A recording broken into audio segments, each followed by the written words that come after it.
Hello everyone, welcome to Online Help Guide. In today's video, I'll be sharing a step-by-step tutorial on how to create 3D AI SolarWinds images absolutely free of charge. So without any further delay, let's jump right into it. First of all, open up a web browser. In the search bar, type in Microsoft Image Creator. Now click on the first link that you see. In the text box, type in the prompt that you have created. Then tap on the Create button.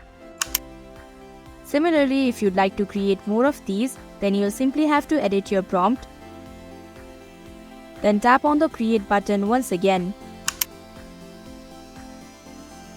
Now click on the image in order to preview it.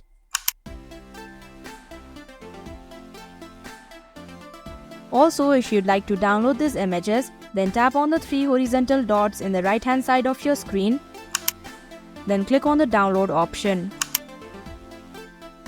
So that is how you can create 3D AI images for free. Thank you for watching Online Help Guide. Hope this video was helpful. If it was, hit the like button and comment down if you have any questions or feedback. Also, if you are new to our channel, subscribe and hit the bell icon so that you don't miss our upcoming videos.